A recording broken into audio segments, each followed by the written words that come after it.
Азыркы кезде Кыргызстан менен Түркия ортосундагы товар жүгүртүүнүн көлөмүн 1 миллиард долларга чейин жеткирүүнү көздөп жатабыз.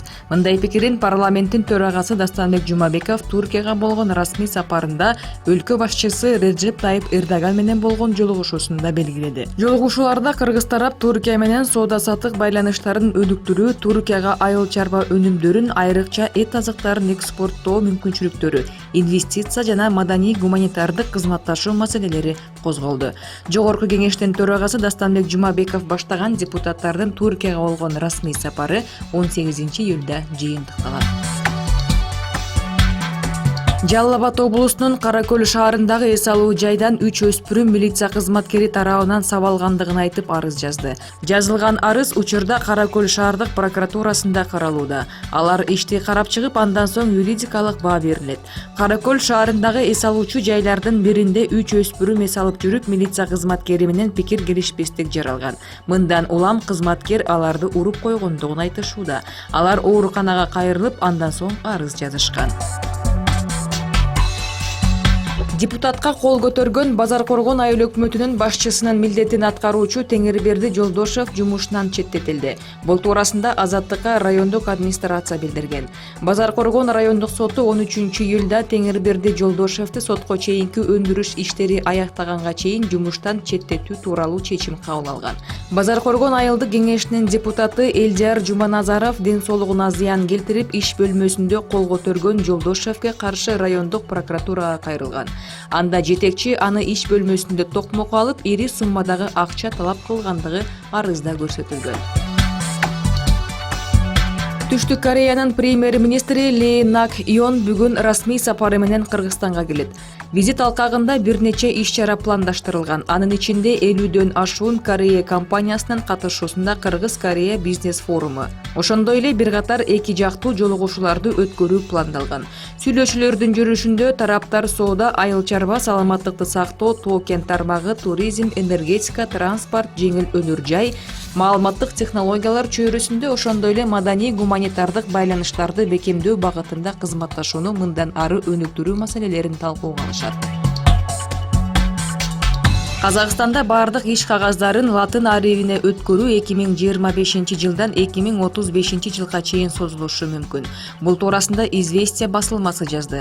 Маалыматка караганда 2024 жылга чейин мамлекеттик документтер жаңы алфавитке ылайыкталып кайра иштелиши керек. Ошондой эле 2021 жылга чейин паспорт сыяктуу негизги документтер латын арифине толугу менен өтүп бүтөөрү маалымдалды. Казакстандын туңгуч президенти Нурсултан Назарбаев 2017 жылы латын арифине өтүү графигин даярдоону милдеттендирген. Мунун негизинде бул иштерди 2025 жылга чейин аяктоо тапшырылган. Ысык Көл облусунда скутер менен жоголгон Казакстандын жараны табылды. Бул туурасында Өзгөчө кырдаалдар министрлиги билдирди. Ал кечээ күнү Алтын көл эс алуу жайынын каттоо бөлүмүнө келген. Аркадийдин айтымында, ал скутерди ижарага алып көлдүн түштүк жээгине айдап барганда ошол жерде скутер чөгүп кеткен. Ал такси менен кайра түндүк жээгиндеги аталган эс алуу жайына келгендигин айтып берди. Бул иш боюнча Казакстандын жараны жергиликтүү милиция бөлүмүнө чакырылган. 53 жаштагы Казакстандын жараны 14 күнү дайынсыз жоголгон. Аны издөө иштерине 81 куткаруучу, 167 милиция кызматкери жана жергиликтүү тургундар тартылган. Май сактоочу резервуарды тазалап жаткан 2 адам бензиндин жытына ууланып, бирөө каза тапты. Бул туурасында Өзгөчө кырдаалдар министрлиги билдирди. Нарын облусунун Баетов айылынын Султаналиев көчөсүндө жайгашкан май куюучу жайда 52 жаштагы жана 18 жаштагы жаран май сактоочу резервуардын ичин тазалап жатып, бензиндин жытына ууланып калышкан. Окуя жерине келген куткаруучулар аларды резервуардан алып чыгып, тез жардам кызматын өткөрүп берген. Алар Актала райондук ооруканасына жеткирилип, бирок 52 жаштагы жаран ооруканада каза болгон. Ал эми 18 жаштагы жарандын абалы оор. Ноокат шаарында балмуздак сатуучу дүкөн өрттөнүп, бир адам жаракат алды. Кечээ күнү саат 2 чамасында Ноокат аймактык ооруканасына Кара Таш айыл өкмөтүнүн Чечмесай айылынын тургуну кайрылган. Ал окуя болгон учурда дүкөнгө жакын жерде турган. Бейтап учурда ооруканада дарыгерлердин көзөмөлүндө. Абалы туруктуу оор. Өрт Ноокат шаарынын Ош көчөсүндө жайгашкан дүкөндөрдүн биринде чыккан. Анын кесепетинен балмуздак жана коктейль жасоочу аппарат, суу муздатуучу аппарат жана кычкылтек баллону күйгөн. Жыл сайын дүйнө жүзү боюнча 1,5 миллион адам өз өмүрүнө кол салат. Суицидтин 76% калктын кирешеси төмөн жана орто өлкөлөргө туура келет. Алардын ичинен 60% Азия мамлекеттеринде болот. Бул туурасында Америкадагы Хьюстон Даунтаун университетинин окутуучусу жазып чыкты. Иликтөө 30 жылдык байкоолорго негизделген. Борбор Азия боюнча Казакстанда өзүн өзү өлтүрүү учурлары эң көп катталган. Экинчи орунда Түркмөнистан, андан кийинки орунда Өзбекстан жана Кыргызстан турат. Тажикстанда бул көрсөткүч башкаларга караганда төмөнүрөөк. Мамлекеттик салык кызматы ушул жылдын 6 айында көмүскөдөгү 7 миллиард сомдук салыкты таап чыкты. Жарым жылда жашыруун салыктарды аныктоо үчүн 5868 текшерүү жүргүзүлгөн. Текшерүүнүн натыйжасында 7 миллиард сомдук салык жашырылгандыгы аныкталган. Анын ичинен азыркы тапта 5 миллиард сом өндүрүлгөн. Бул өткөн жылдын ушул мезгилине салыштырмалуу 1 миллиард сомго көбүрөөк. Ошондой эле калган салыктарды өндүрүү үчүн 115 материал укук коргоо органдарына берилген. Атамекен партиясынын түрмөдө жаза өтүп жаткан лидери Өмүрбек Текебаев операцияга даярдалууда. Бул туурасында травматология жана ортопедия илим изилдөө борборунун директору Сабырбек Жумабеков билдирди.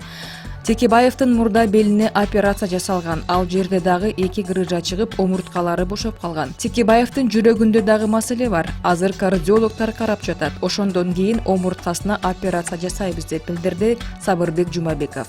Буга чейин Мирсаид Мирахимов атындагы улуттук кардиология жана терапия борборунда даарыланып жаткан Өмүрбек Текебаев травматология жана ортопедия борборуна июндун аягында которулган. Крымда балдар лагеринде 40-ка жакын бала тамакка ууланып ооруканага түштү. Бул тууралуу орусиялык массалык маалымат каражаттары жазып чыкты. Окуя Евпаториядагы балдар лагеринде орун алган. Анда лагерге эс алууга келген 7 жаштан 17 жашка чейинки балдар ооруканага түшкөн. Учурда 3 баланын абалы оор бойдон калууда, калгандарынын абалы орто. Кыргызстанда документ берүү үчүн кишилердин үйүнө чейин барган мобилдик топтордун кызмат көрсөтүүсү арзандады. Бул туурасында мамлекеттик каттоо кызматы билдирди. Эми 995 сомго үйдөн чыкпай туруу эле паспорт алууга болот. Аталган долбоор Баткен, Жалал-Абад, Каракол, Кызылкыя, Нарын, Талас, Токмок, Өзгөн шаарларында жана Базар Коргон, Сокулук, Сузак райондорунда иштейт. Ал эми Бишкек жана Ош шаарларында бул кызмат бир адам үчүн мурдагыдай эле 1616 сомду түзөт. Улуу Атамекендик согуштун катышуучулары, карылар үйүндө жашагандар, биринчи топтогу майыптар, балдар үйүндө жашаган балдар бул кызматтан бекер колдонот. Орусияда мекендешинин ири өлчөмдөгү акчасын жана мобилдик телефонун уурдаган кыргызстандык жаран кармалды. Окуя Липецк вокзалында кечээ болгондугун Орусиянын ички иштер министрлиги билдирди. Маалыматтарга караганда алар жашынан Бишкекте бирге өскөн тааныш достор болгон. Полиция шектүүнү колго түшүрдү. Орусиянын кылмыш кодексинин негизинде кылмыш иши козголду. Тергөө амалдары жүрүүдө. Аламбүдүн районунун Чоң Арык айылында эркек адам өз жанын кыюуга аракет кылган. Өзгөчө кырдаалдар министрлиги билдиргендей, эркек адам өзүнүн үйүнүн чатырына чыгып секирүүгө аракет кылган. Окуя болгон жерге барган куткаруучулар колпону талкалап, өмүрүн кыюуга аракет кылган адамды куткарып калышкан.